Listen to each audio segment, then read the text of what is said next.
Hey traders, it's Chris here and it's the market update for the 5th of May. Not really much going on across the board in terms of forex. I'll cover the DXY in a moment, but really everybody's waiting to see what's going to happen with the non-farm payroll on Friday and of course with Iran. So everything's sitting tight as it has been for a number of weeks now. There's nothing we can do about that. We had some lovely positions and they looked okay, so we'll cover those in the next few minutes. Now gold looks quiet, but there was a couple of trading opportunities this morning if you were trading this morning. I tend not to trade in the morning, but there we are. Totally up to you. So what you're looking for is the price to move above the golden zone to confirm an uptrend, a pull back into the golden zone, a pull back into the golden zone, a pull back into the golden zone. If you have a look at this oscillator here, see how oversold that is in the golden zone. So in other words, that pullback is the perfect entry point. Now I've got Heikin-Ashi charts set on this chart.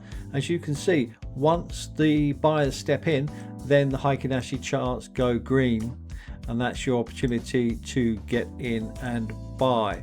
Now we did have a target here of 45.69, somewhere around there, and the price has come up above it, but nonetheless we can see that the price is hesitating at that point. Now on the quant flow dynamic software, as soon as you get a long position, it says long, so buy, and also you get 1, 2, you actually get 3 targets as well. So have a look here. So that's the second target that's been hit there, and the third target, TP3, is at 45.91. Now the take profit number 3 is stretching it a little bit, but nonetheless it is good to aim for that, and you can actually set your take profit targets here, down here somewhere.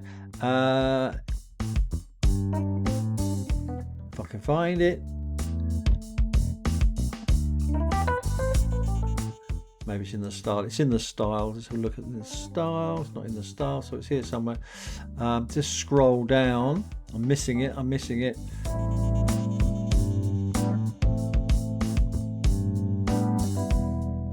There it is. Sorry. Show stop loss and take profit level. So I've got a 2 times stop loss, 2 times ATR, average true range, and I've got a 2 times risk, 3 times risk, and 4 times risk. Now you can change that, of course. You can go for 1 times risk, 2 times risk, 3 times risk.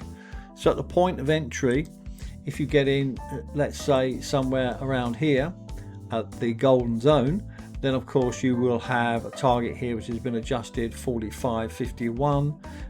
You'll have a second target of 45.64, and then a third target which has just been hit of 45.78. So if you prefer that, the 1, 2, 3, 1 times, 2 times, and 3 times, you could enter a position at the point of entry and then have 3 positions, making sure your money management is correct, of course.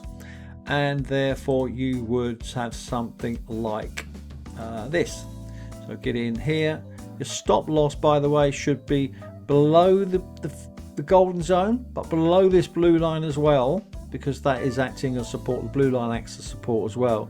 If it breaks those 2 lines, or all those lines, then something else is happening and you've got to change your trend. So you can go for 1 position, going for 2 times risk, or you can, well actually the stop loss is down there, isn't it? So let's see, look, you got 2 times stop loss there, 99 pips there, below everything.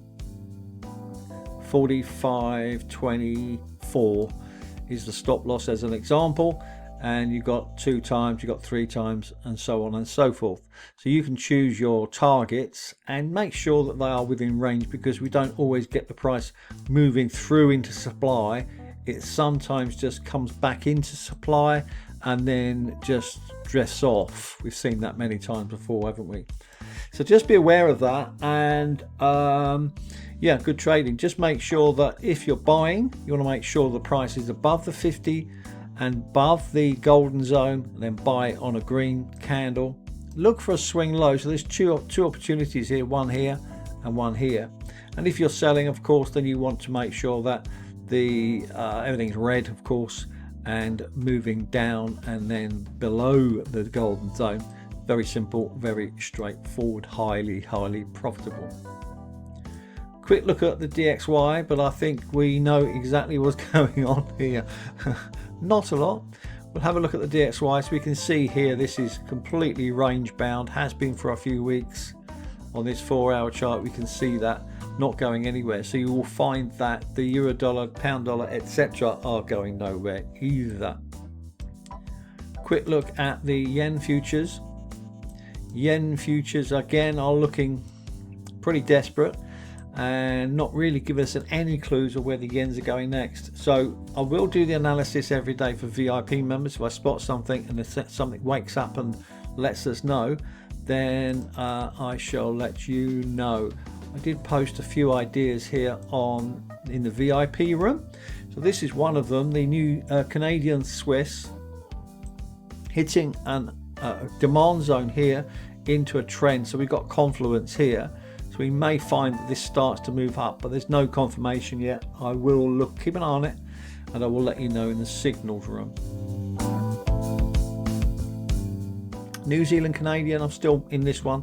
I'm not not holding my breath for it to make much profit into the future. However, we do have a downtrend here, and the price has come up into supply. When you see a down signal, then all you're waiting for is the price to come up into supply.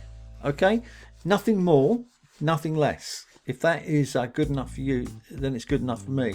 So just sell it here and then hold on, because if the price is going to change trends, it has to move above all this lot here and then do that, which it can do, of course. But while it's holding on to market structure, achieving lower highs and lower lows, then you can presume it's going to continue to do that. And then that's where you hold on to your positions for the long term.